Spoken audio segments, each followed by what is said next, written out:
India TV channel के इस live session में हम सबका स्वागत करते हैं और आज देखेंगे कि परमेश्वर में मैं होने के बावजूद भी बहुत सारे मसीह लोगों के जीवन हारे हुए क्यों हैं। आज बहुत सारे मसीह अकेलेपन का सामना क्यों कर रहे हैं, बहुत सारे मसीह डिप्रेशन में क्यों है, बहुत सारे मसीह लोगों को उनके जीवन का उद्देश्य क्यों नहीं पता है। आज बहुत सारे मिनिस्ट्रीज़ है, वो मिनिस्ट्रीज़ भी आज परमेश्वर की आत्मा ना होने की वजह से भटक गई है और काफ़ी सारे जीवन भी आज भटक रहे हैं क्योंकि आज हमें सही गाइडेंस नहीं मिल रहा है।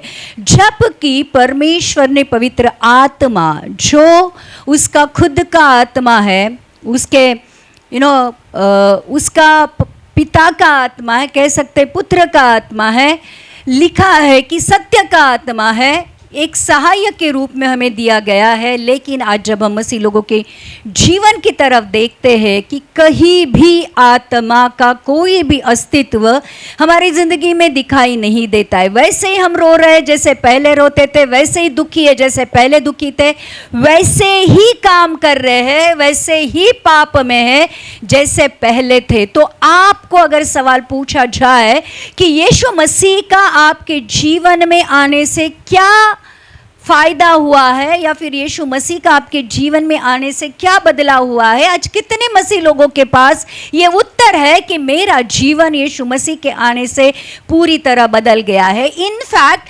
छोटी छोटी बातों में भी मेरा मसीह मेरे जीवन में दिखाई देता है। मैं चिंता नहीं करता हूँ, जो कुछ भी काम मैं करता हूँ उसमें सफलता मिलती है। मेरे जीवन से उदासीनता, मेरे जीवन से अकेलापन निकल गया है और पल पल में मैं मेरे पवित्र परमेश्वर के उपस्थिति को महसूस करता हूँ। आज कितने मसीह लोग ये कह सकते हैं कि पवित्र वचन मुझसे बातें करता है, पवित्र आत्मा के सामर्थ के द्वारा मैं चलता हूँ और मुझे पता है कि जब यीशु मसीह आएगा तो उसके आने के लिए मैं तैयार हूँ। तो प्रियो, आज यीशु मसीह का हमारे जीवन में रहने का या हमारी जीवन में है, इसका प्रमाण क्या है? तो खुद हमारा जीवन लोगों के साथ और हमसे बातें करना चाहिए कि मेरे जीवन में मेरा मसीह उपस्थित है और लोगों ने भी जानना चाहिए कि सच में इसका परमेश्वर इसके साथ है।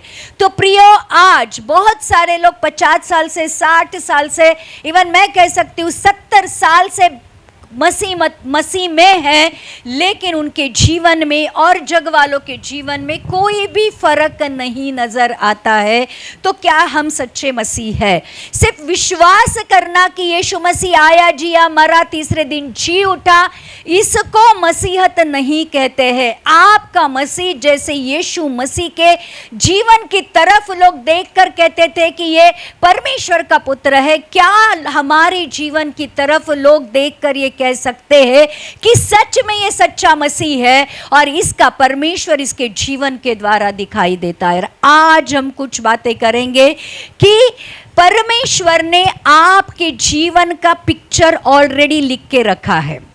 भले हर एक के जीवन की जो स्टोरी है, सबके जीवन की स्टोरी अलग अलग है, लेकिन परमेश्वर ने आपके जीवन की स्क्रिप्ट ऑलरेडी लिख के रखी हुई है। इस दुनिया में भेजने से पहले, या मैं कह सकती हूँ कि उत्पत्ति से पहले ही परमेश्वर ने यीशु मसीह में आपको चुना है और परमेश्वर को पता है कि इस पृथ्वी पर आप कब, कहाँ, कैसे जन्म लोगे, कब आपका उद्धार हो जाएगा, कब आप यीशु मसीह को स्वीकार करोगे और फिर मसीह यीशु के साथ वाली जिंदगी आपकी कब, कहाँ, कैसे शुरू होने वाली है और आपके जीवन का अंत कहाँ होने वाला है। वो एक बहुत बड़ा डायरेक्टर है जो स्वर्ग और पृथ्वी का निर्माण करता है। उस डायरेक्टर को, उस प्रोड्यूसर को जो हमें प्रोड्यूस करता है, उसको हमारे जिंदगी का अंत से आदि मालूम है। मतलब जैसे डायरेक्टर को पता होता है कि इस पिक्चर का एंड कहाँ होने वाला है। हम रोते रहते हैं, हम चिल्लाते रहते हैं, पिक्चर के बीच में हम कहते हैं कि ये दुष्ट इतना कुछ कर रहा है, लेकिन हीरो मार खा रहा है, हीरो जेल में जा रहा है, हीरो के साथ अन्याय हो रहा है, हीरोइन के साथ जो कुछ भी हो रहा है, और हमें ऐसे लगता है कि इनका न्याय कैसे होगा, ये दुष्ट का या जो विलन है उसका न्याय कैसे होगा, लेकिन डायरेक्टर को पता होता है कि एंड हीरो के विजय के साथ ही हो। और जब पिक्चर देख के हम बाहर आते हैं, हम खुशियाँ मुख के ऊपर एक खुशियाँ आती कि चलो हीरो ने युद्ध को जीत लिया है, बराबर। कितने लोग समझ रहे? अब इस पिक्चर की कहानी एक नॉर्मल डायरेक्टर जब लिखता है, या सस्पेंस पिक्चर होती है तो सस्पेंस हर एक मोमेंट पे आपको सस्पेंस में डाला जाता है, आगे क्या होगा, आगे क्या होगा, आगे क्या होगा। लेकिन डायरेक्टर को पता होता है कि असली गुनहगार कौन है, असली जो कुछ भी है कौन है। प्रियो, आज हमारे जीवन का जो डायरेक्टर है, हमारे जीवन का जो प्रोड्यूसर है, हमारे जीवन का जो हेल्पर है, उसको आपके जीवन की स्टोरी के बारे में अंत से पता है। तो इसलिए डरने की ज़रूरत नहीं है। आपके जीवन में क्या क्या होने वाला है या क्या क्या हो रहा है, क्या क्या हो चुका है, आपके जीवन की किताब में हर एक चीज़ बहुत डिटेल में लिखी हुई है।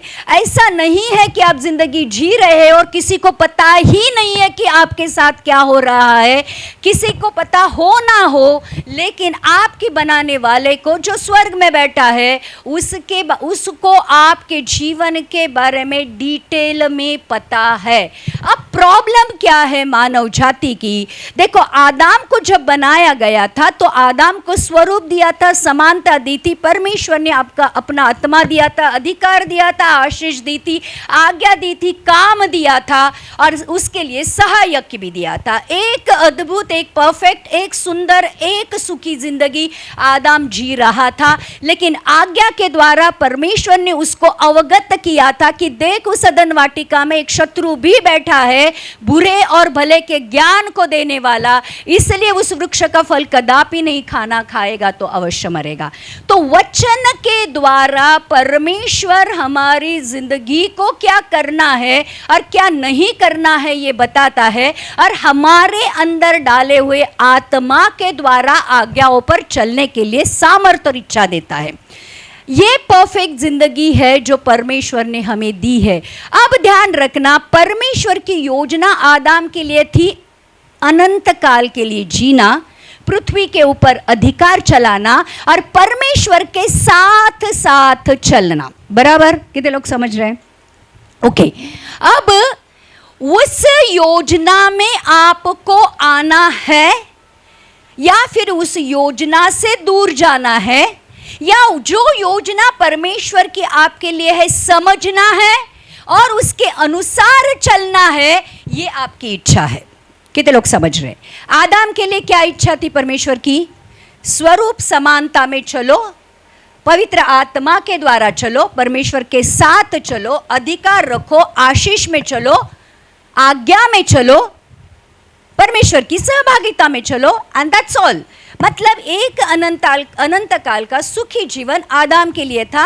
आदम परमेश्वर के स्टोरी का मेन हीरो था, जिसको परमेश्वर ने सब कुछ दिया था, लेकिन एक विलन वहां पे बैठा हुआ था जिसके बारे में परमेश्वर ने उसको ऑलरेडी आगाह किया था कि उसकी बातें नहीं सुनना। तो प्रियो, आज हमारे जिंदगी की स्टोरी में हम किसकी सुनते हैं ये देखना बहुत जरूरी है।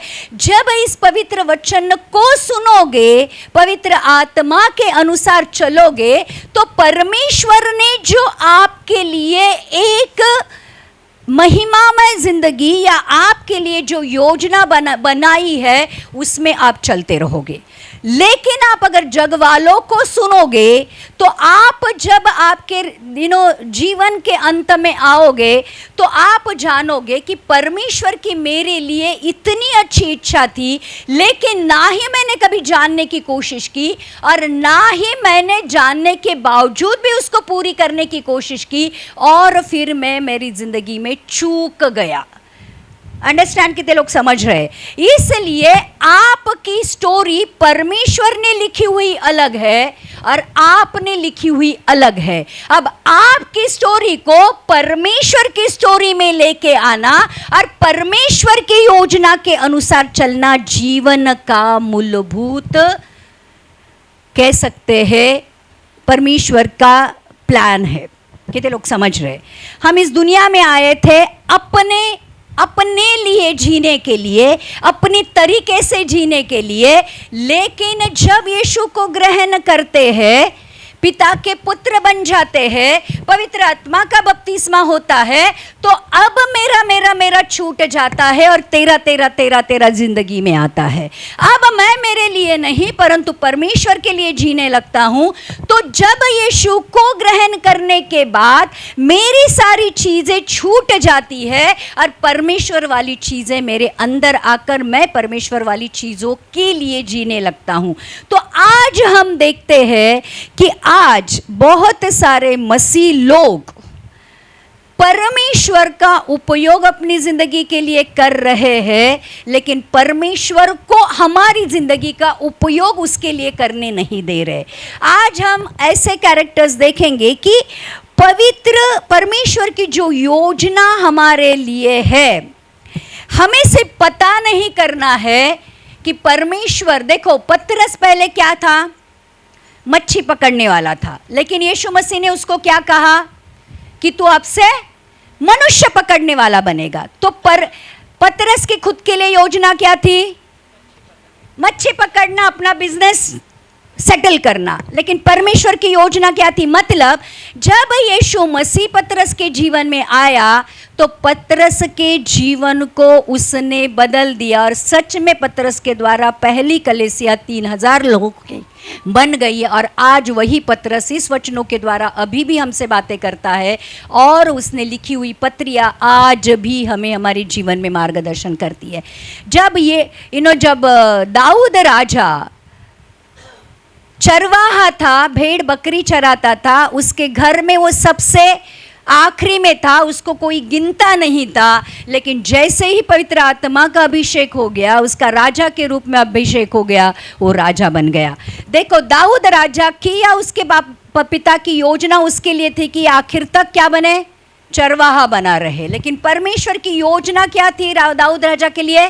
कि वो राजा बने। तो प्रियो, आपकी योजना तक ही सीमित है, जितना आप देख सकते हो।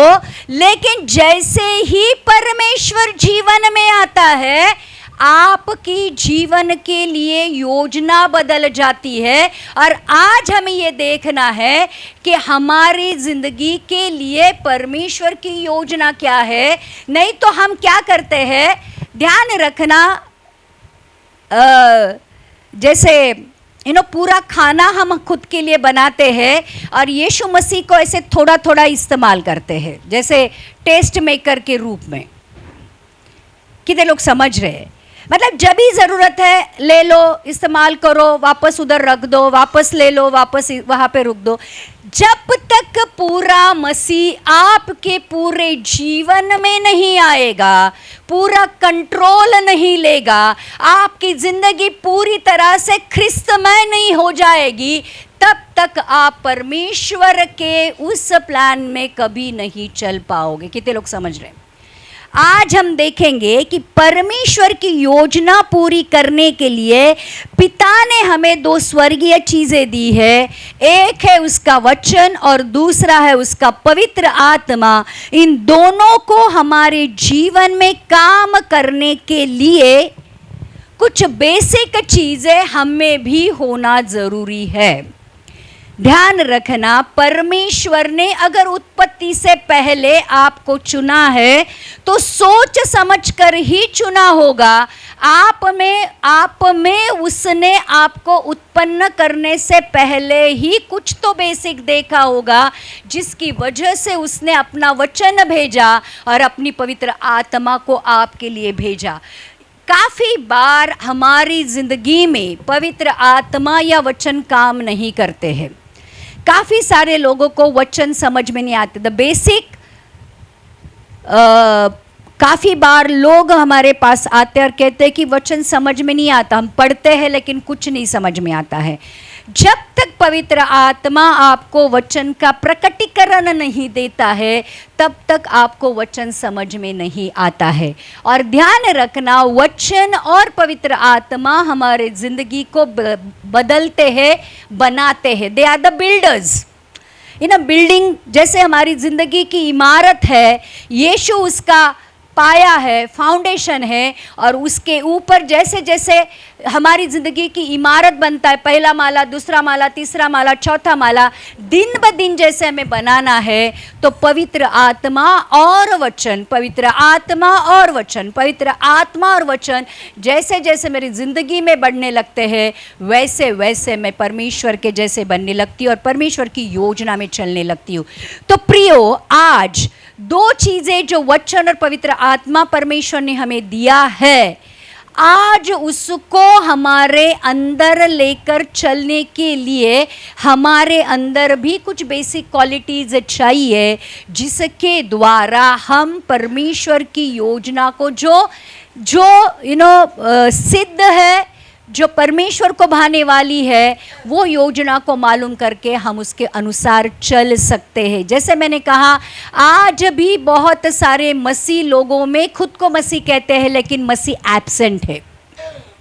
पवित्र आत्मा तो कहीं कहीं दूर दिखाई नहीं देता है। हम जो कुछ भी करते हैं अपनी इच्छा से करते हैं, अपने सामर्थ्य से करते हैं, अपने काबिलियत के द्वारा करते हैं, और वो कहीं पे नहीं टिकता है। परमेश्वर जो कुछ भी करता है वो परमानेंट होता है, उसको कोई बदल नहीं सकता है। तो आज हम देखेंगे कि वचन और पवित्र आत्मा अगर हमारी जिंदगी में काम करना है, परमेश्वर की भली भांति सिद्ध इच्छा को मालूम करना है, परमेश्वर की योजना के अनुसार चलना है, तो हमारे अंदर उन कौन सी बेसिक ज़रूरतें चाहिए, या कौन से बेसिक कह सकते हैं कि चीज़ें चाहिए, गुण चाहिए, आज हम उसके बारे में बात करेंगे। ध्यान रखना, कितने लोगों को एक सुपरनैचुरल जिंदगी को जीना है? हाथ ऊपर करो। कितने लोगों को यीशु मसीह के जैसे जीना है? कितने लोगों को परमेश्वर की आपके लिए जो बहुत बड़ी योजना है उसको मालूम करना है और उसको पूरी करना है? रेज हैंड, आपके हाथ ऊपर करो तो वो दर्शाएगा। मतलब आपको ऐसे लगता है कि परमेश्वर ने ऐसे बना दिया, आपको एब्सोल्युटली नहीं। जिस दिन परमेश्वर की योजना जो आपके लिए आप जानोगे, it will blow your mind. आप को समझ में नहीं आएगा कि सच में वो परमेश्वर ने मेरे लिए इतनी बड़ी योजना बनाई है। कब पतरस ने सोचा होगा कि मैं मच्छी पकड़ने वाला इंसान हूँ, जो परमेश्वर की पहली कलीसिया मेरे द्वारा शुरू हो जाएगी। दाऊद राजा ने कभी सोचा होगा कि वो इज़राइल का दूसरा राजा बनेगा। यूसुफ ने कभी सोचा होगा कि मिस्र का वो प्रधानमंत्री बनेगा। ध्यान रखना, आज हम परमेश्वर का वचन कहता है कि मेरी प्रजा ज्ञान न होने की वजह से नष्ट हो रही है, और हम जानना ही नहीं चाहते कि परमेश्वर की मेरे लिए योजना क्या है। कितने लोग समझ रहे हैं? हम जानना ही नहीं चाहते। हम परमेश्वर का टाइम पर इस्तेमाल करते हैं। हमें ऐसा लगता है नौकरी चाहिए नौकरी दे, बच्चा चाहिए बच्चा दे, पैसा चाहिए पैसा दे, कर्जा माफ कर, प्रभु यीशु ये प्रार्थना सुन, ये कर। बस हमें उतना ही यीशु चाहिए। उसके आगे जाकर कभी भी हम ये नहीं सोचते हैं कि प्रभु सच में जिस कारण के द्वारा, जिस इच्छा से, जिस योजना से तूने मुझे इस दुनिया में भेजा है, वो योजना को मुझे जानना है। कितने लोग समझ रहे हैं? अब देखते हैं कि जब पवित्र आत्मा और वचन आपके पास आता है और उसको आप स्वीकार करते हो, जो नॉर्मल लोग थे बाइबल में, उनकी जिंदगी कैसे अद्भुत हो जाती है, आज हम कुछ उदाहरणों के द्वारा समझ लेंगे कि सच में वचन और आत्मा जब आता है, जिंदगी को बदलना ही बदलना है। और अगर नहीं बदलता है तो परमेश्वर दोषी नहीं है, हम में कहीं ना कहीं कमी घटी है। तो दो चीजें देखेंगे। एक चीज देखेंगे कि परमेश्वर के आत्मा और वचन को काम करने के लिए हमारे अंदर कौन से गुण चाहिए या कौन सी बेसिक चीजें चाहिए, और दूसरी बात, जब वचन और पवित्र आत्मा आते हैं हमारी जिंदगी में और उनका पूरा पूरा काम करते हैं, तो वो जिंदगी कैसी अद्भुत और सुपरनैचुरल बन जाती है। आज हम ये दो चीजों चीज़ों के बारे में बात करेंगे। और ध्यान रखना, जिन किसी कैरेक्टर की आज मैं बात करूंगी, ये कोई महान लोग नहीं थे, ये हमारे जैसे ही सामान्य नॉर्मल लोग थे, लेकिन क्योंकि उन्होंने परमेश्वर की जो भी ज़रूरतें हैं उसको पूरा किया, पवित्र आत्मा और पवित्र वचन को अपने अंदर रहकर काम करने दिया, और परमेश्वर ने उनकी ज़िंदगी को बदल दिया। आमीन। कितने लोग तैयार हैं? आमीन। पहली है मरियम, परमेश्वर द्वारा चुना हुआ पात्र, जिसके द्वारा वचन देहधारी होकर पृथ्वी पर आ गया। और ये जो मरियम थी, इसको उत्पत्ति के 3 किताब में चुना गया था। ध्यान रखना, वही मरियम जो उत्पत्ति के 3 अध्याय में चुनी गई थी, वो मरियम के द्वारा यीशु मसीह जो वचन था देहधारी होकर इस दुनिया में आया। लेकिन वचन और आत्मा को कार्य करने के लिए परमेश्वर ने मरियम को ही क्यों चुना? क्योंकि मरियम के अंदर भी कुछ कैरेक्टरिस्टिक थे जो पहले से ही थे, जिसकी वजह से परमेश्वर ने पूरे मानव जाति की सारे कुंवारी स्त्रियों को छोड़कर सिर्फ मरियम को ही चुना इस दुनिया में आने के लिए। और लिखा है लूका की किताब का 1 अध्याय का 26 और 27 वचन पढ़ेंगे। 6वें महीने में परमेश्वर की ओर से जिब्राइल स्वर्गदूत गलील के नासरत नगर में एक कुंवारी के पास भेजा गया, जिसकी मंगनी यूसुफ नामक दाऊद के घराने के एक पुरुष से हुई थी। उस कुंवारी का नाम मरियम था। उस कुंवारी का नाम मरियम इसका नाम, ये एक कुंवारी थी। क्या लिखा है? देखो, कुंवारी का मतलब सिर्फ ये नहीं कि जिसको पुरुष ने नहीं छुआ, लेकिन कुंवारी का मतलब आत्मिक तौर पर भी वो कुंवारी थी। जिसका मतलब ये है, देखो काफ़ी सारे लोग बचपन से ही हम बच्चे को बोलते हैं ये आगे जाके बहुत बड़ा खतरनाक चोर बनेगा, ये बहुत बड़ा, आप लोग बोलते कि तू आगे जाके बड़ा, तू नेता बनेगा, तू पॉलिटिशियन बनेगा, क्योंकि तुझे मालूम है चीज़ें मैन्युपुलेट कैसे करनी है। मीनो हमारे मराठी में कहते हैं कि बाळाचे पाय पाळण्यात दिसतात। तो हम जब बचपन में ही हमें पता होता है कि हम जाके आगे क्या गुल खिलाने वाले हैं, बराबर। मतलब एक आपका बेसिक स्वभाव होता है जो आपको बचपन से ही मिलता है। कई बच्चे रहते हैं जो छीनना जानते हैं, अपना कुछ नहीं देंगे लेकिन दूसरों का छीनेंगे। कई बच्चे ऐसे होते हैं कि तोड़ा फोड़ी करते हैं, बस जो दिखा वो तोड़ फोड़ के रख दिया, बराबर।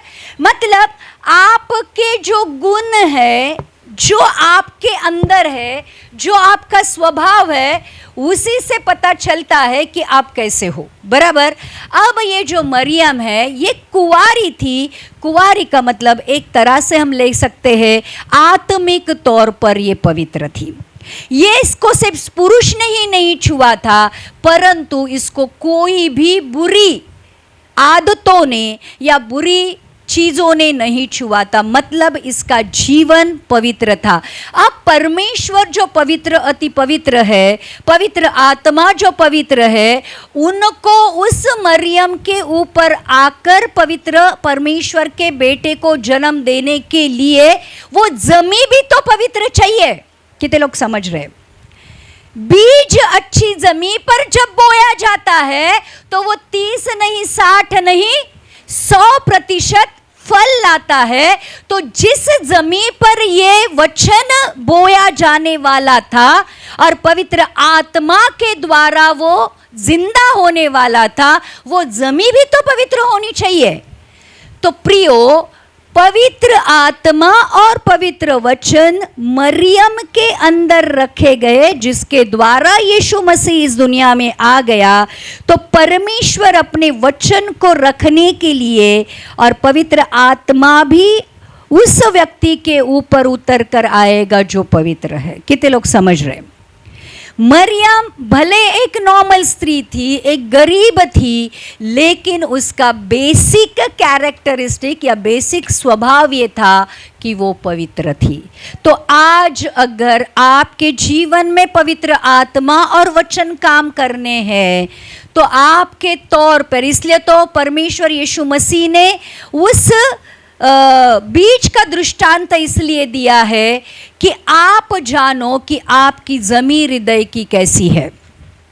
इसलिए कितने भी वचन सुनो, कितने भी चर्च आओ, कितना भी कुछ करो, पत्थर के ऊपर पानी डालना है। कितने लोग समझ रहे?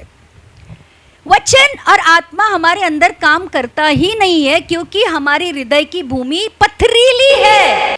हमारा हृदय पाप की वजह से ऐसा पत्थर बन गया है कि वचन भी उसको भेदता नहीं है और पवित्र आत्मा भी उसको कुछ नहीं कर सकता। और इसलिए परमेश्वर एक जगह कहता है कि मैं तेरे कठिन हृदय को निकाल कर उसमें मांसमय हृदय डाल दूंगा और उसके ऊपर मैं पवित्र आत्मा का अभिषेक करूंगा। तो प्रियो, आज पहली बेसिक कैरेक्टर आज हमारे अंदर होना चाहिए।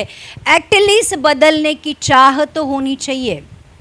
जो चीज़ें मुझे पता है कि मेरे जीवन में गलत है, पाप है, क्या मैं उसको जानबूझकर निकालने की कोशिश कर रही हूँ या कर रहा हूँ? मुझे पता है मैं बुरा सोचता हूँ, मुझे पता है मुझ में जलन है, मुझे पता है मैं झगड़ा करता हूँ, मुझे पता है मैं गाली देता हूँ, मुझे पता है कि मेरे अंदर दूसरों को नीचा गिराने की एक आदत है, दूसरों को दोष देने की आदत है, कंपैरिजन है। अगर जो कुछ भी आपके अंदर है उसके ऊपर उसको निकालने की कभी आपने कोशिश की है? कितने लोग समझ रहे हैं? काफ़ी बार वचन और आत्मा काम नहीं करता है क्योंकि हमारा हृदय कठिन है, क्योंकि हमने उसको एक अच्छी जमी बनाकर परमेश्वर को नहीं दिया है। कितने लोग समझ रहे हैं?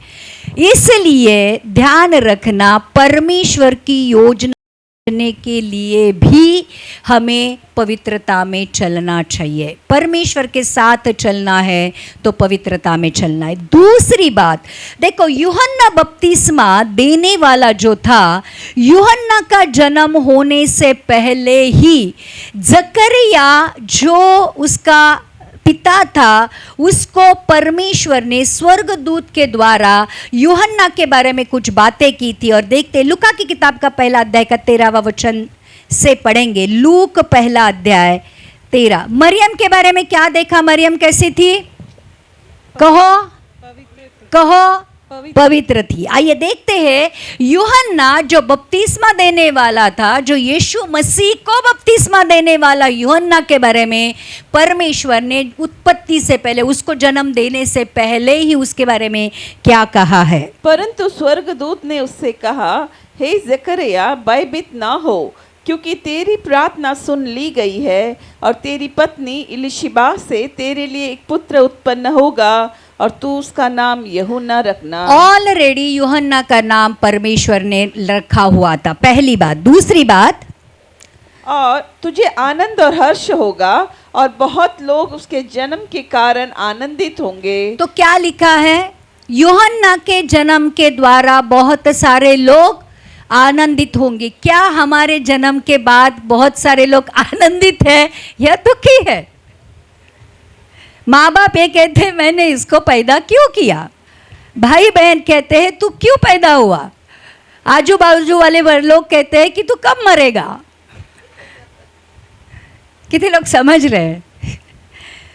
ये कहता है कि स्वर्गदूत आकर जकरिया को कहता है कि बहुत सारे लोग इसकी वजह से आनंदित होंगे। उसका कैरेक्टर ऑलरेडी परमेश्वर ने बताया है। आगे लिखा है, क्योंकि वह प्रभु के सामने महान होगा और दाखरस और मदिरा कभी ना पिएगा। और यहाँ पे लिखा है कि ये दारू कभी नहीं पिएगा। मतलब यूहन्ना ने कोई भी एडिक्शन नहीं किया था, बराबर। आज हम सिर्फ दारू के बारे में बात करते हैं, दारू की बात हो नहीं रही है।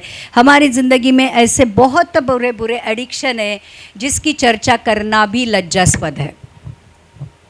कितने लोग समझ रहे हैं?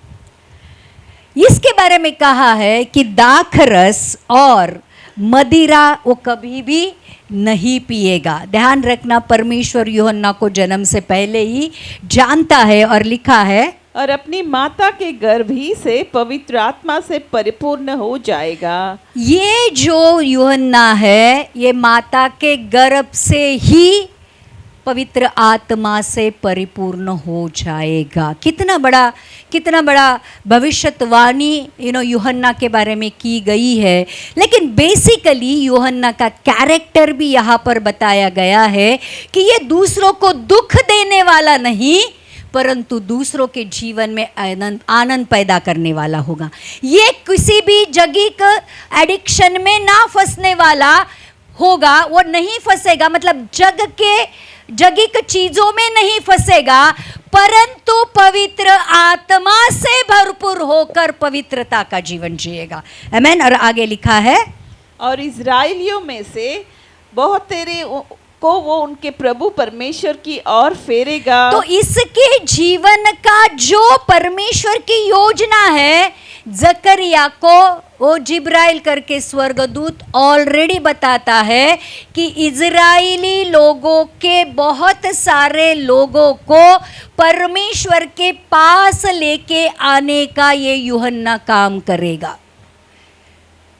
ध्यान रखना, ये जो योजना है ये जिब्राइल ऑलरेडी जकरिया के ऊपर प्रकट करता है, और यूहन्ना क्योंकि पवित्र आत्मा से भरकर आगे जाकर अपने जीवन में काम करता है और परमेश्वर की योजना को पूरी करता है। आगे लिखा है, वह एलिया की आत्मा और सामर्थ में होकर उसके आगे आगे चलेगा कि पितरों का मन बाल बच्चों की ओर फेर दे और आज्ञा न मानने वालों को धर्मियों की समझ पर लाए और प्रभु के लिए एक योग्य प्रजा तैयार करे। तो एलिया का आत्मा इसके ऊपर रहेगा, ये बहुत बड़ा भविष्यद्वक्ता रहेगा, सामत में वो चलेगा। लिखा है पितरों का मन बाल बच्चों की ओर, मतलब जो भी है परमेश्वर इजरायली लोगों का मन इजरायली लोगों को परमेश्वर की ओर लेके आएगा, आज्ञा न मानने वालों को धर्मियों की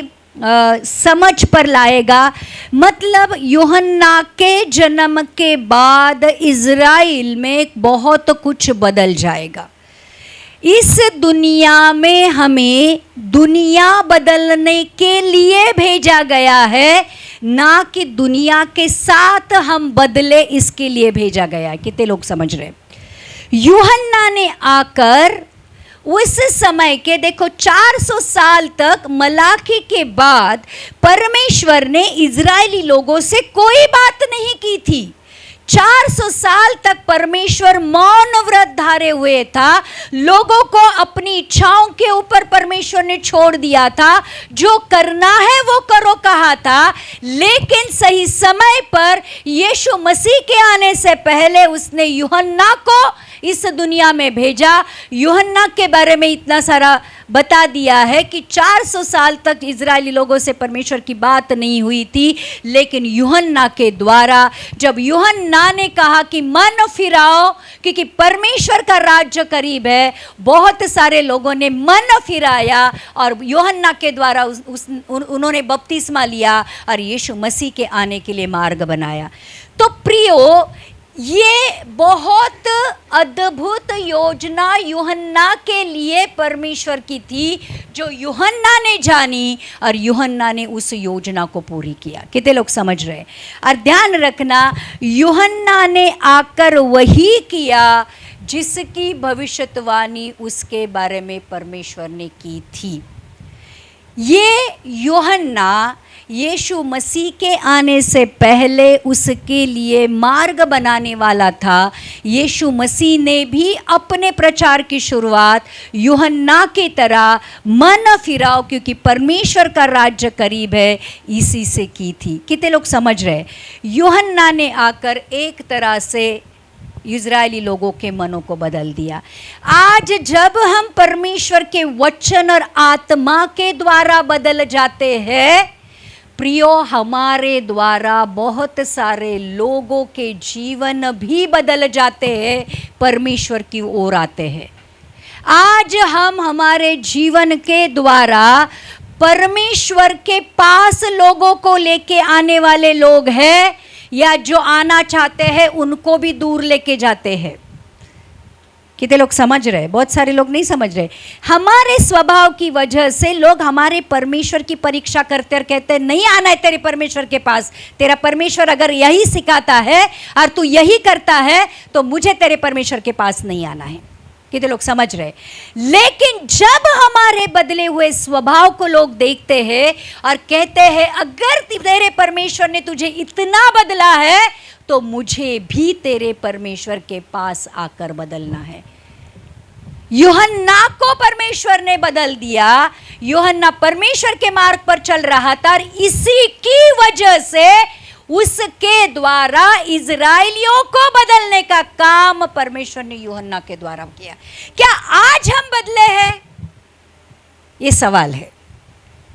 क्या हम वचन और आत्मा से बदले हुए लोग हैं ताकि लोग हमारे बदले हुए जीवन को देखकर कोशिश तो करें हमारे परमेश्वर के पास आने की। बहुतेरों को लिखा है परमेश्वर के पास, बहुतेरों को उसके प्रभु परमेश्वर की ओर फेरेगा।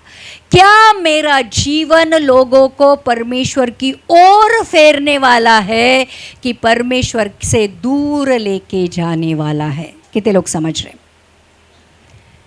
अगर हम नहीं बदले हैं तो हमारे द्वारा कोई नहीं बदलने वाला, ये भी ध्यान रखना। तीसरा कैरेक्टर हम देखेंगे शमौन। लूका की किताब का 2 अध्याय का 25 वचन से पढ़ेंगे।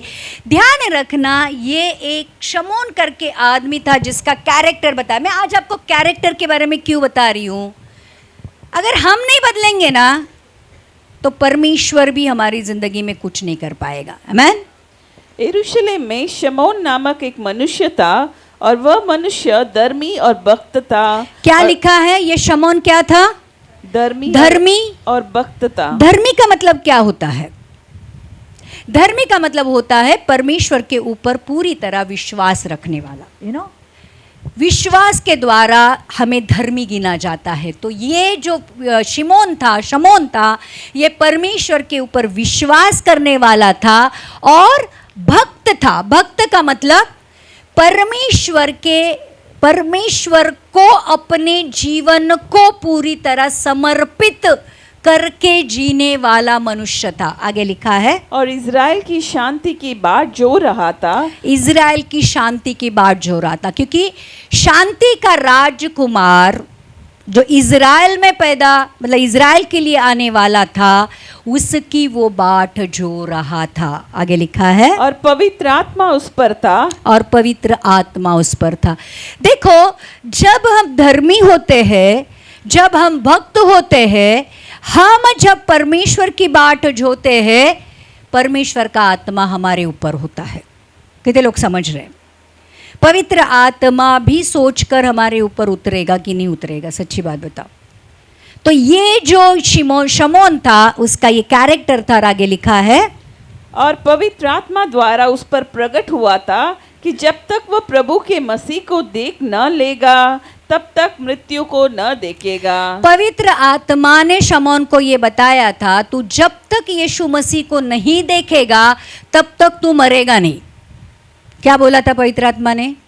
जब तक तू यीशु मसीह को नहीं देखेगा तब तक तू मरेगा नहीं। और जब यीशु को मंदिर में लाया गया अर्पण करने के लिए, तो लिखा है फिर आगे, वह आत्मा के सिखाने से मंदिर में आया और जब माता पिता उस बालक यीशु को भीतर लाए कि उसके लिए व्यवस्था की रीति के अनुसार करे, तो उसने उसे अपनी गोद में लिया और परमेश्वर का धन्यवाद करके कहा। तो ये जो शमौन था, इसने यीशु मसीह को देख लिया। तो आज अगर हमें यीशु मसीह को देखना है, पहले तो इच्छा है क्या? यीशु मसीह को देखने की इच्छा है क्या? सवाल तो यही से शुरू होता है। हमें यीशु मसीह तभी चाहिए होता है जब हम प्रॉब्लम में होते हैं, और फिर बाद में हम बहुत सारी चीज़ों को देखते हैं, मोबाइल को देखते हैं, इसको देखते हैं, उसको देखते हैं, उसको देखते हैं। हमें कश्मीर जाने की इच्छा होती है, हमें अमेरिका जाकर देखने की इच्छा होती है, हमें स्विट्ज़रलैंड जाना होता है, हमें केरल जाना होता है, हमें इधर उधर जाना होता है। क्योंकि देखने की इच्छा है कि मुझे जाकर एक बार, मरने से पहले एक बार कश्मीर जाके देखूं। अब तो वो भी नहीं होगा। वही ना, एक बार ही जाओ और मरो। आज हमारे जीवन में किसको देखने की इच्छा है? कितने लोग समझ रहे हैं? कितनी बार प्रार्थना में हमने ये इच्छा प्रकट की है कि प्रभु मुझे तुझे देखना है। कितने लोग समझ रहे हैं? इसको पवित्र, क्योंकि ये इच्छा भी कौन डालता है आपके मन में? पवित्र आत्मा ने आपके अंदर इच्छा डाले बगैर आप कभी भी ये प्रार्थना नहीं कर सकते हो कि प्रभु मुझे तुझे देखना है। कितने लोग समझ रहे हैं? नहीं तो हम परमेश्वर के पास तभी आते हैं, तू दिखा, तू देख या मत देख, तू कुछ भी कर, मुझे कुछ पता नहीं, सिर्फ मेरी प्रार्थना का उत्तर दे बाबा, बाकी कुछ मुझे पता नहीं है। कितने लोग समझ रहे हैं? ये धर्मी था, ये भक्त था, ये इज़राइल की शांति की बाट जो रहा था, पवित्र आत्मा उसके ऊपर था और पवित्र आत्मा ने उसको प्रकट किया था कि जब तक तू यीशु मसीह को नहीं देखेगा तब तक तू मरेगा नहीं। क्या आज हमारी जिंदगी की ये इच्छा है कि प्रभु मरने से पहले तेरे पवित्र आत्मा से भरकर जीऊं और तुझे जीते जी एक बार देख लूं तब मैं मरूं? कितने लोग समझ रहे? आज थोड़ा हटो अपने प्रॉब्लम से, वो तो चलती रहेगी, वो तो आती रहेगी, जाती रहेगी। लेकिन कभी आत्मिक तौर पर हम लोगों ने इन लोगों के कैरेक्टर से कभी सीखा है। फिर यही शमौन परमेश्वर यीशु मसीह को देखता है। ये भी एक चिन्ह था इजरायली लोगों के लिए कि देखो यहूदियों का राजा इस दुनिया में आ गया है, शांति का राजकुमार इजराइल में आ गया है, तुम्हारा प्रभु, तुम्हारा राजा इस दुनिया में तुम्हारे लिए जन्म ले लिया है। और पवित्र आत्मा ने उसको प्रकट किया। पवित्र आत्मा के द्वारा हमें परमेश्वर की उपस्थिति का और परमेश्वर के होने का हमारी जिंदगी में होने का पता चलता है कि परमेश्वर हमारी जिंदगी में है। कितने लोग समझ रहे हैं? तो शमौन से हम जान सकते हैं कि वो परमेश्वर को देखना चाहता था और परमेश्वर को देखने के लिए परमेश्वर का आत्मा हमारे ऊपर, हमारे अंदर होना चाहिए। इसलिए हम लोग गाने गाते हैं, ले चल हमें तू पवित्र आत्मा यीशु के चरणों में, सिर्फ तेरे लिए मैं हाथ उठाता हूँ, पवित्र आत्मा, क्योंकि यही पवित्र आत्मा है जो परमेश्वर की गूढ़ बातें हम तक पहुँचाता है। पवित्र आत्मा के बगैर परमेश्वर की योजना को समझना नामुमकिन है।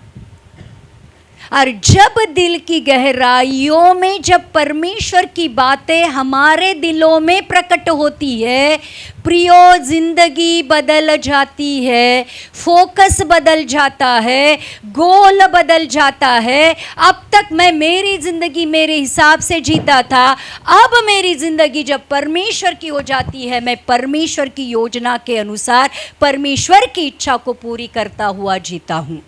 कितने लोग समझ रहे हैं? इसको समझने के लिए भी पवित्र आत्मा की आवश्यकता है।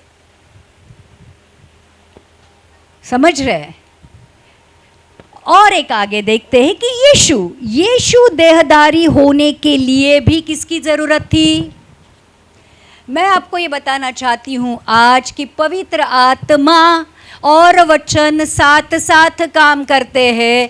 वचन नहीं तो पवित्र आत्मा काम नहीं करता और आत्मा नहीं तो पवित्र वचन काम नहीं करते हैं। दोनों को साथ में ही काम करना है तो ही नई सृष्टि होती है। तो वचन देहधारी हुआ कैसे? पवित्र आत्मा के द्वारा।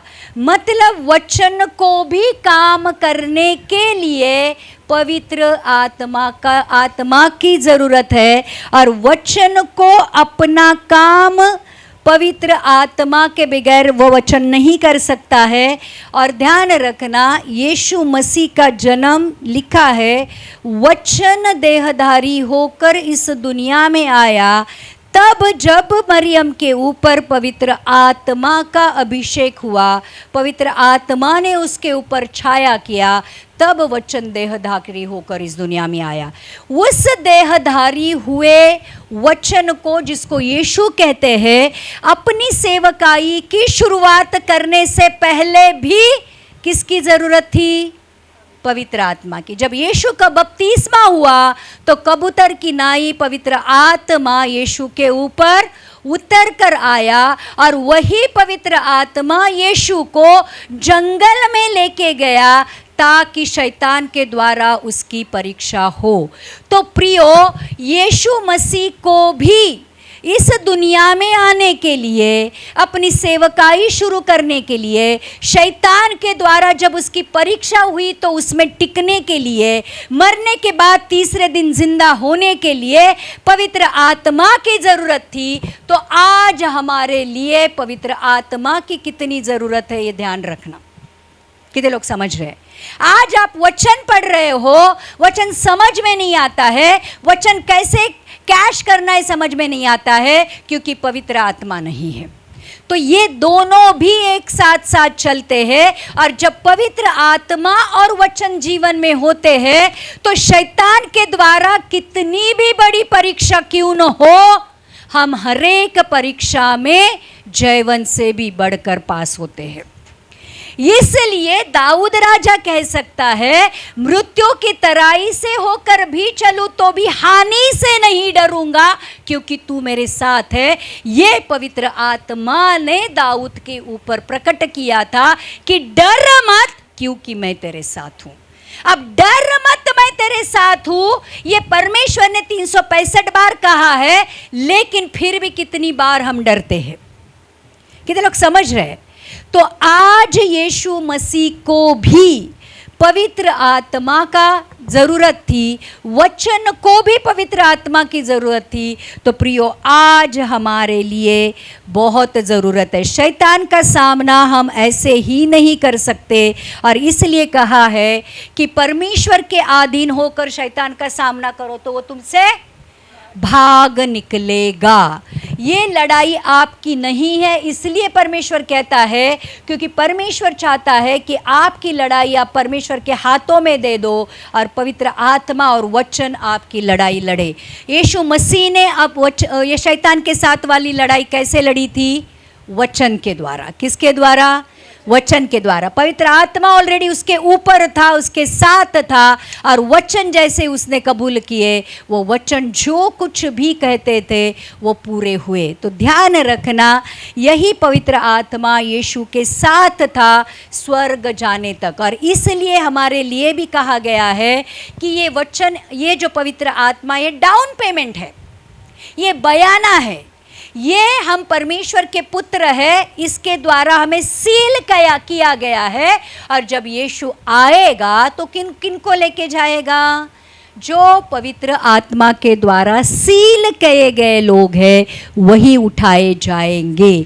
तो प्रियो, यीशु मसीह को भी पवित्र आत्मा की ज़रूरत थी, हमें भी स्वर्ग जाने के लिए पवित्र आत्मा ही काम करेगा। और आखिर में पतरस के बारे में बात करेंगे कि जो पतरस यीशु मसीह को 3 बार नकारता है, जब उसको क्रूस पर दिया जाता है तो वहाँ से भाग जाता है, लेकिन वही पतरस 50 दिन के बाद पेंतुकुस के दिन जब उसके ऊपर पवित्र आत्मा उतर कर आता है, जिन लोगों से वो डर कर भाग रहा था, जिन लोगों के डर की वजह से उसने अपने आप को बंद करके रखा था, पवित्र आत्मा मिलने के बाद उसके अंदर जो सामर्थ आ जाती है, उसके द्वारा अगर प्रेरितों की किताब का 2 अध्याय का 14वां वचन पढ़ेंगे, वही पतरस निडरता के साथ उन्हीं लोगों के सामने जिन्होंने यीशु मसीह को क्रूस पर चढ़ाया था, खड़ा रहकर भाषण देता है और कहता है,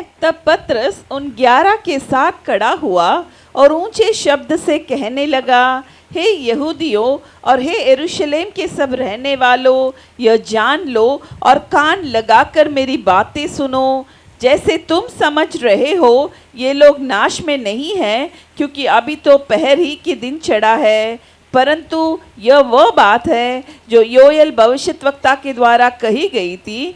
परमेश्वर कहता है कि अंत के दिनों में ऐसा होगा कि मैं अपने आत्मा सब मनुष्य पर उंडेलूंगा, और तुम्हारे बेटे और तुम्हारी बेटियां भविष्यवाणी करेगी, और तुम्हारे जवान दर्शन देखेंगे, और तुम्हारे पुरनिया स्वप्न देखेंगे। ये जो पतरस है ये कहता है कि लोग जब उनके ऊपर पवित्र आत्मा उतर कर आया तो लोग कहने लगे कि इन्होंने मदिरा के नशे में ये लोग चूर है।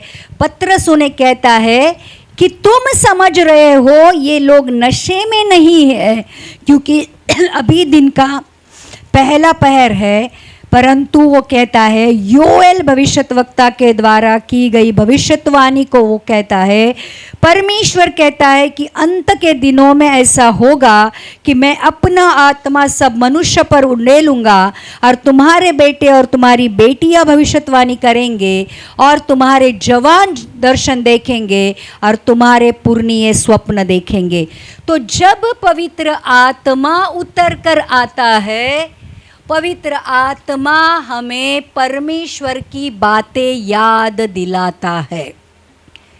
ध्यान रखना, योएल भविष्यद्वक्ता ने सैकड़ों साल पुरानी जो भविष्यवाणी की थी, पतरस को पवित्र आत्मा ने याद दिलाई, और वो अब वही भविष्यवाणी को अपने जो जो लोगों ने यीशु मसीह को क्रूस पर चढ़ाया उनके सामने निडरता से बातें करता है। तो प्रियो, और यही पतरस के द्वारा जब ये उसका जो प्रचार है वो पूरा खत्म हो गया, लिखा है उसके वचनों के द्वारा लोगों के हृदय छीद गए, हृदय टुकड़े टुकड़े हो गए, और लोगों ने कहा अब उद्धार पाने के लिए हम क्या करें। और उसने कहा बपतिस्मा, मन फिराओ और बपतिस्मा लो तो पवित्र आत्मा को पाओगे। तो प्रियो, आज हमारे लिए भी वो सच है कि जब तक हम, जैसे मैंने कहा था कि मरियम की तरह पवित्र नहीं होंगे, या फिर यूहन्ना बपतिस्मा देने वाले की तरह खुद को दुनियादारी से दूर नहीं रखेंगे, क्योंकि ये यूहन्ना बपतिस्मा देने वाला हमेशा जंगलों में रहता था, ये लोगों के साथ नहीं रहता था। और जैसे तीसरी बात हमने शमौन के बारे में कही कि शमौन धर्मी था, भक्त था, इज़राइल की शांति चाहने वाला था, पवित्र आत्मा से भरपूर था।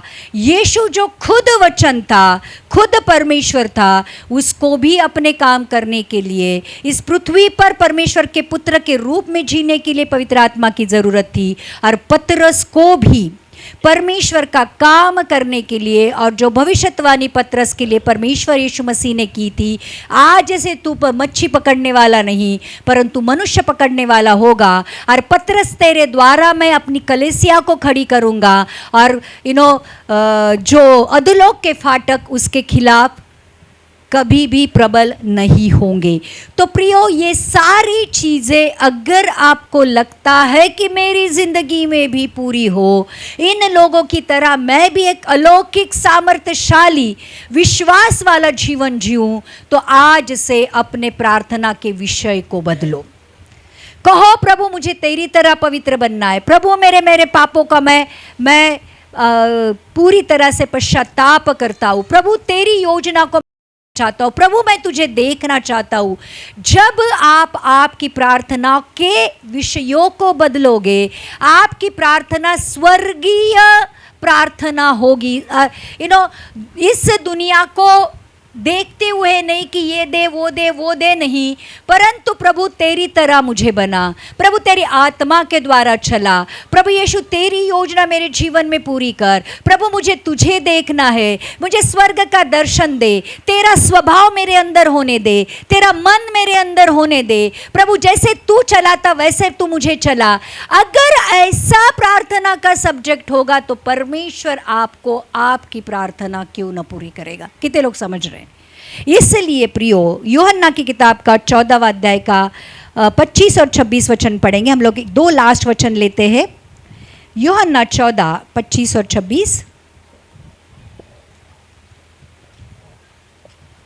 ये बातें मैंने तुम्हारे साथ रहते हुए तुमसे कही, परंतु सहायक अर्थात पवित्र आत्मा जैसे जिसे पिता मेरे नाम से भेजेगा वह तुम्हें सब बातें सिखाएगा और जो कुछ मैंने तुमसे कहा है वह सब तुम्हें स्मरण कराएगा। दो बातें लिखी है कि पवित्र आत्मा तुमको सब कुछ सिखाएगा। मतलब क्या बोलना है, क्या देखना है, क्या कहना है, क्या सुनना है, कहाँ खड़े रहना है, कहाँ से भागना है, सब कुछ सिखाएगा। एक पवित्र जीवन कैसे जीना है पवित्र आत्मा तुमको सिखाएगा।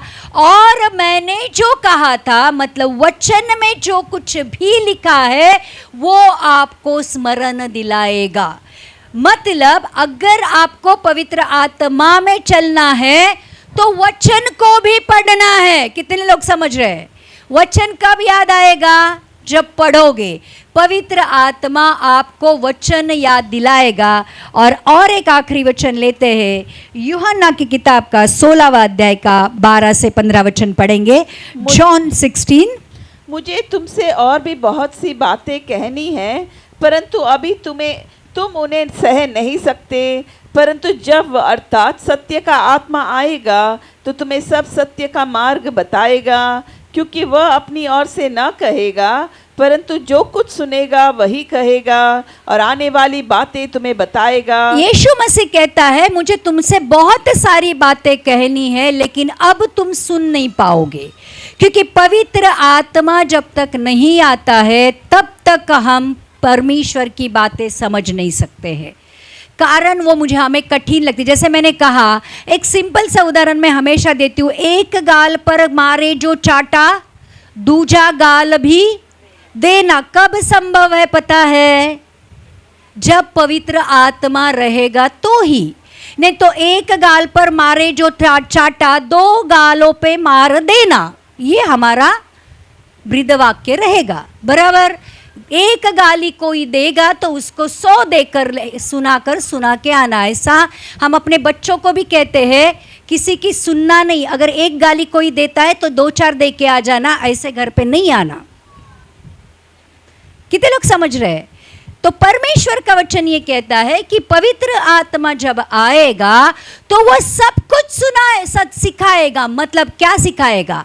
पवित्रता का जीवन कैसे जीना है ये सिखाएगा, और यीशु मसीह ने कही हुई सारी बातें आपको स्मरण दिलाएगा। क्योंकि आगे लिखा है, वह मेरी महिमा करेगा, क्योंकि वह मेरी बातों में से लेकर तुम्हें बताएगा।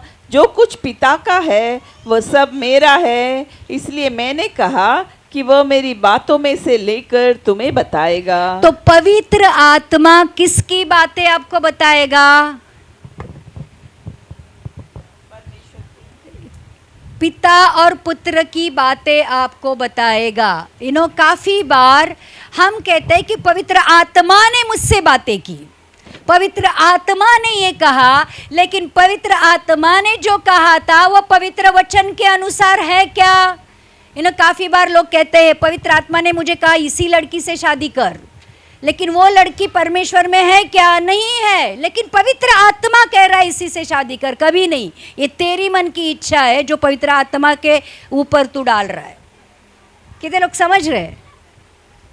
हम अपनी इच्छा पवित्र आत्मा के ऊपर डालते, कहते परमेश्वर ने कहा, परमेश्वर ने कहा। इतने बड़े महान लोग हो क्या कि परमेश्वर आकर आपसे बात करे?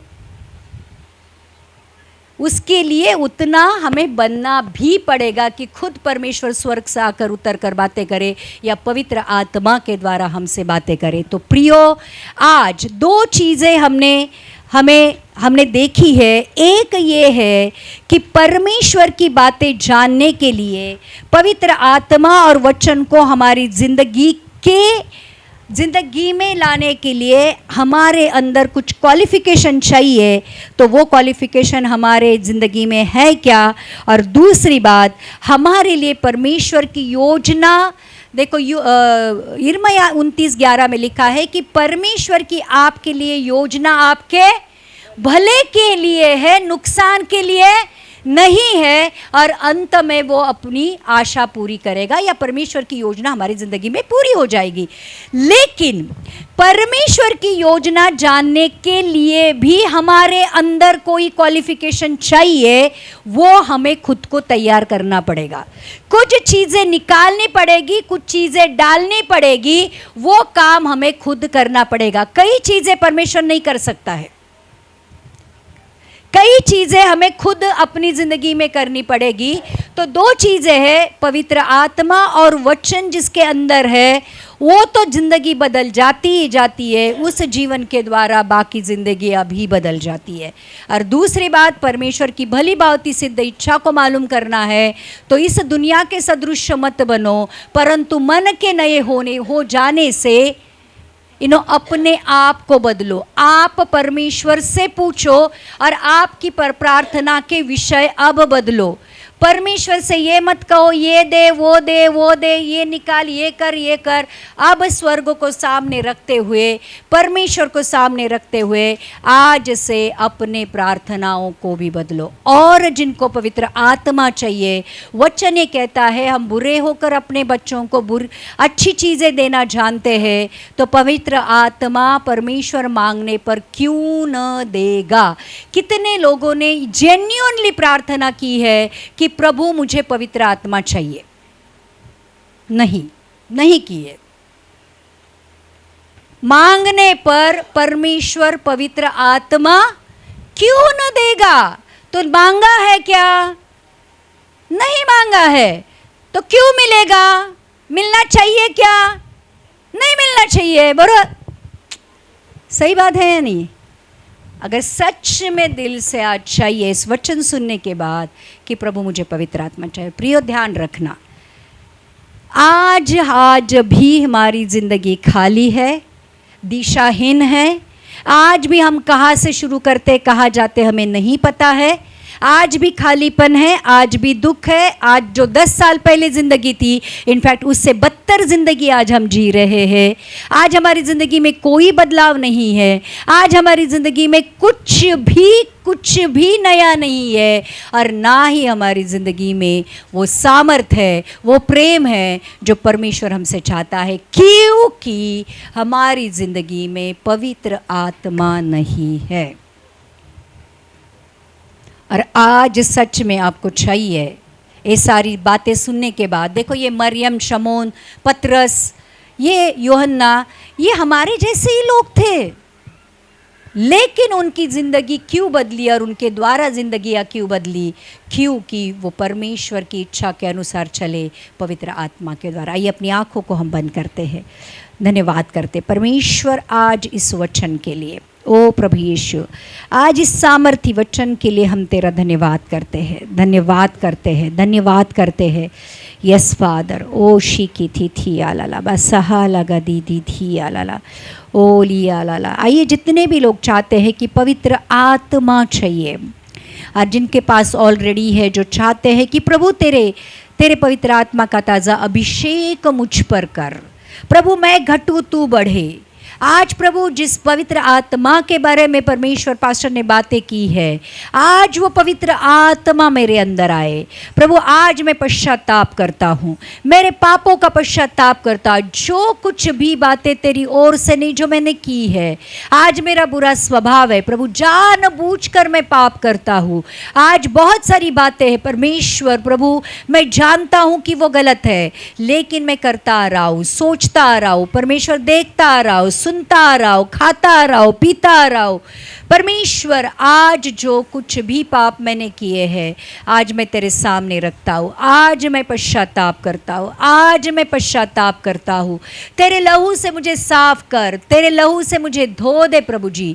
आज मेरे अंदर तेरा मन हो, तेरा स्वभाव मेरा स्वभाव हो परमेश्वर। तेरे आत्मा के द्वारा आज तू मुझे भर दे प्रभु, क्योंकि आत्मा के बगैर प्रभु स्वर्ग के दरवाजे भी बंद है परमेश्वर। आज उस पवित्र आत्मा की छाप मुझ पर तू लगा दे परमेश्वर। आज दिल की जैसे हरिणी पानी के लिए प्यासी है प्रभु, आज मेरा आत्मा तेरे लिए प्यासा है। मैं तेरे लिए हाफता हूँ परमेश्वर, मैं तेरे लिए हाफता हूँ परमेश्वर कि कब मैं तेरी उपस्थिति में आऊँ। दाऊद राजा कहता है आज वैसे ही प्यास प्रभु मेरे अंदर तेरे लिए है प्रभु जी। प्रभु मैं कब आऊँ और तुझे मिलूँ, मैं तुझे देखना चाहता हूँ परमेश्वर, तेरी उपस्थिति को मैं महसूस करना चाहता हूँ, तेरे प्यार को मेरे दिल के अंदर प्रभु गहराइयों में प्रभु मैं महसूस करना चाहता हूँ। प्रभु तेरी उपस्थिति को मेरे लिए भेज दे प्रभु। प्रभु मैं तुझसे मिलना चाहता हूँ प्रभु, स्वर्ग में नहीं, अगर आज मैं पृथ्वी पर तुझे नहीं जानूंगा तो प्रभु मैं स्वर्ग कैसे आ पाऊंगा। प्रभु मुझे तुझे जानना है, मुझे तेरे साथ अपनी जिंदगी को जीना है। मैंने अकेले जी कर देखा, बहुत ज्यादा दुख है, बहुत कष्ट है, बहुत सारा सताव है, बहुत सारा छोड़ापन है परमेश्वर। मैं अकेला मेरी जिंदगी को नहीं जी पा रहा हूँ प्रभु। मैंने आज आखिर में जान लिया है कि मुझे तेरी जरूरत है प्रभु जी, मुझे तेरी जरूरत है। तू आकर मेरी जिंदगी में अपना स्थान ले ले परमेश्वर। प्रभु मेरे हृदय के सिंहासन पर तू बैठ जा। आज मेरे जीवन का पूरा अधिकार मैं तेरे हाथों में सौंप देता हूँ। मैं अकेला जीते जीते थक गया हूँ, मैं हार चुका हूँ परमेश्वर। आज मुझे तेरी जरूरत है प्रभु। आज तू मेरे हृदय में आ पवित्र आत्मा, आज मेरे हृदय से जीवन की जल की नदियां बहने दे प्रभु। तेरे आत्मा का सामर्थ्य क्या होता है, तेरे आत्मा की सच्चाई क्या होती है, तेरे आत्मा का प्रेम क्या होता है, मैं सच में अनुभव करना चाहता हूँ प्रभु। पवित्र आत्मा आज मेरे ऊपर तेरी उपस्थिति आने दे, मैं तेरी उपस्थिति आने दे प्रभु। मैं अपने आप को नम्र करता हूँ, मैं अपने आप को दीन करता हूँ परमेश्वर। आज तेरे सामने मैं दंडवत करता हूँ परमेश्वर। आज मैं अपने आप को खाली करता हूँ, मैं पश्चाताप करता हूँ प्रभु। आज तेरी आत्मा को भेज दे, तेरी आत्मा को भेज दे, तेरी आत्मा को भेज दे प्रभु। तेरी आत्मा को आज मेरे लिए भेज दे। मैं तेरे लिए प्यासा हूँ, मैं तेरे लिए प्यासा हूँ, मैं तेरे लिए प्यासा हूँ परमेश्वर। जैसे हरिणी पानी के लिए प्यासी है प्रभु, मैं तेरे लिए प्यासा हूँ। आज मेरे ऊपर प्रभु उस पवित्र आत्मा का सामर्थ्य उंडेल दे प्रभु। मैं तुझसे मिलना चाहता हूँ, मैं तुझे महसूस करना चाहता हूँ अपनी जिंदगी में परमेश्वर। आज मेरी वीरान जिंदगी में परमेश्वर प्रभु तेरी जीवन की झल की नदियां बहने दे प्रभु जी। हो प्रभु यीशु तेरा प्यार मैं पाना चाहता हूँ, ओ तेरी सत्य की आत्मा के साथ मैं चलना चाहता हूँ। ओ शिहालागा दीदी दीदी दीदी आला बाका ई आला, ओ शिहालागा दीदी दी आला बा शिकिती आला, ओ शिकिती थी आला बा शिकिती थी आला, ओ ली आला बा सहालागा दीदी दी आला, ओ शिकिती थी आला बा शिकिती थी आला बा सकताई आला, ओ शिहालागा दीदी दी आला बा कशी आला, सकता माई आला का ते शिहालागा दीदी दी आला, सहलागा दीदी दी आला बा शिकिती। आइए हम लोग खड़े हो जाते हैं। सहलग दीदी दी आला बा शिकिती थी आला। ओ शिया जितने भी लोगों को पवित्र आत्मा चाहिए अपनी आंखों को आज अपनी प्रार्थना को बदलो और दिल की गहराइयों से परमेश्वर को पुकारो। आज दिल की गहराइयों से परमेश्वर को पुकारो। आज परमेश्वर का आत्मा हमारे बीच में है, परमेश्वर का आत्मा हमारे बीच में है। Yes father, oh thank you God, oh thank you Jesus. पवित्र आत्मा उतर आओ, अभिषेक से हमें भर दो। पवित्र आत्मा उतर आओ, अभिषेक से हमें भर दो। अग्नि ज्वाला समान उतरा, सनसनाहट के साथ उतरा। अग्नि ज्वाला समान उतरा, सनसनाहट के साथ उतरा। उतरा उतरा पवित्र आत्मा उतरा। उतरा उतरा पवित्र आत्मा उतरा। पवित्र आत्मा उतरा, अभिषेक से हमें लोगों को आज पवित्र आत्मा का अभिषेक चाहिए। आज परमेश्वर का अभिषेक उतर कर आने वाला है। आप कितने पुराने हो, कितने नए हो, यीशु मसीह में नहीं पता, लेकिन आज पवित्र आत्मा आपको छुएगा। यस फादर, ओ शिकिती अलाला बस्सा लगदी, ओ सकती अलाला बस्हा लगदी, ओली अलाला बशकती बिसाल गुतबशकती। उतरा उतरा पवित्र आत्मा, उतरा उतरा उतरा पवित्र आत्मा, उतरा। अपनी आंखों को हम बंद करेंगे और 2 मिनट के लिए परमेश्वर का वचन कहता है, be still and know I am God. शायद परमेश्वर भूकंप में नहीं दिखाई देगा, शायद परमेश्वर अग्नि में नहीं दिखाई देगा, शायद परमेश्वर उस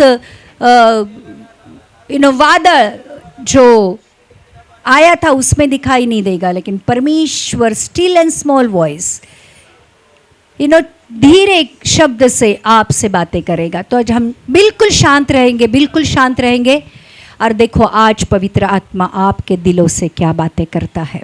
आज बहुत सारे लोगों को परमेश्वर बातें करने वाला है। बी स्टिल, स्थिर रहो और जानो कि मैं परमेश्वर हूँ। इस वादा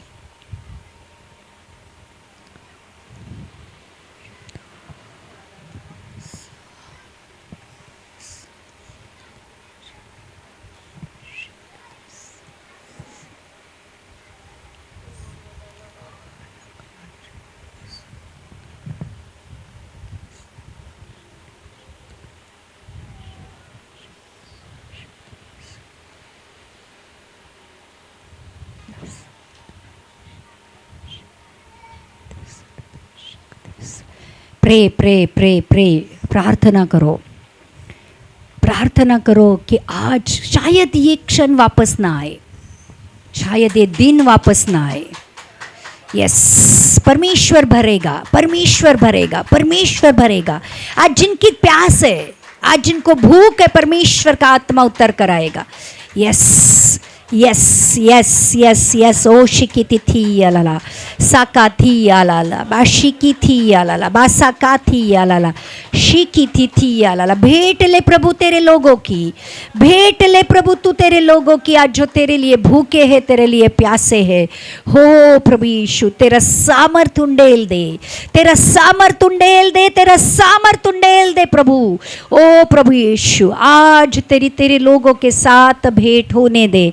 ओ शिहाला का दीदी दीदी यालाला साका थी यालाला ओली यालाला बाशिकी थी यालाला। एटलीस्ट प्रार्थना करे सब लोग की पवित्र आत्मा से, प्रभु आज तो मुझे भर दे, प्रभु तेरे पवित्र आत्मा का स्पर्श होने दे, वो अद्भुत सामर्थ मेरे ऊपर उतर कर आए प्रभु। होली हलाला का थी ये अलाला बाशिकी थी यालाला।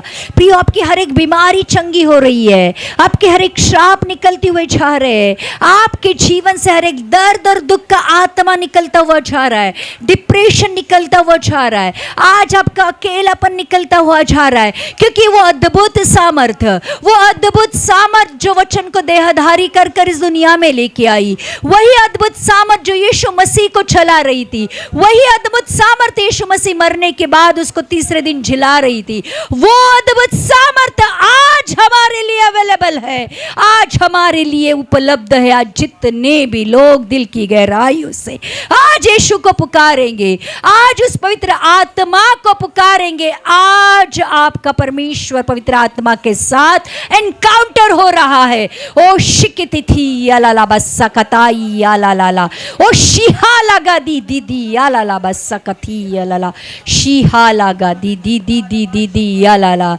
ओहो, पवित्र आत्मा छू रहा है, पवित्र आत्मा छू रहा है, पवित्र आत्मा छू रहा है। शिहा लगा दी दीदी यालाला साकाती। आज से आप अकेले नहीं हो, परमेश्वर कहता है डर मत, क्योंकि मैं तेरे साथ हूं।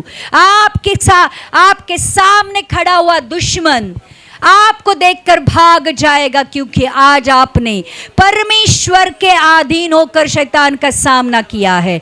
आपकी जिंदगी भर आपके सामने कोई ठहर नहीं सकेगा, क्योंकि दुश्मन जान गया है कि आप परमेश्वर के साइड में हो, और अगर परमेश्वर साथ है तो आपके खिलाफ कोई भी जंग कोई लड़ नहीं सकता है। ओ शिकती थी अलाला बस्सा कथाई अलाला, भर लो, शायद ये दिन नहीं देखना पड़े, देखने में मिले वापस से।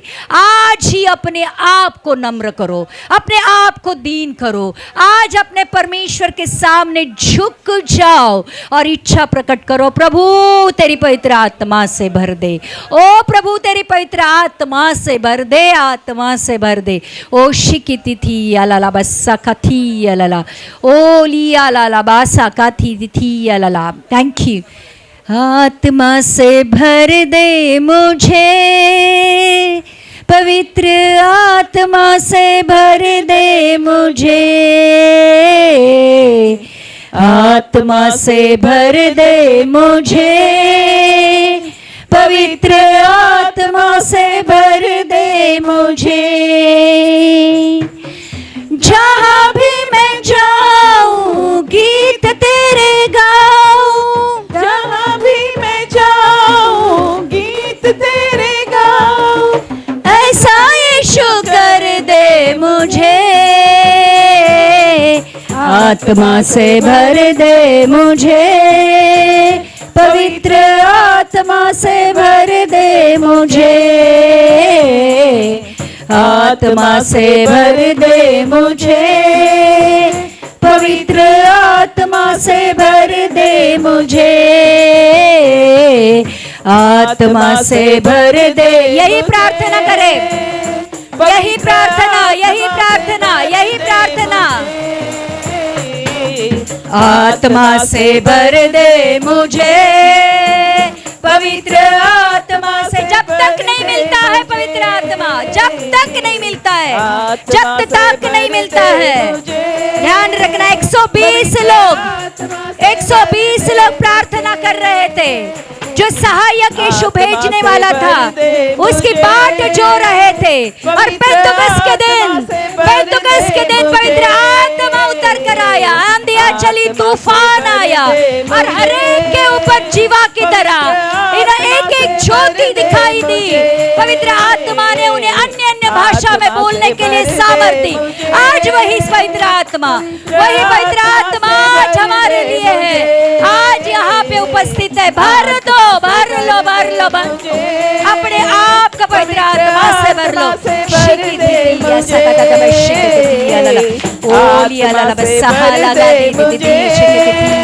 पवित्र आत्मा से भर दे मुझे, Yes, Father. Yes, Father.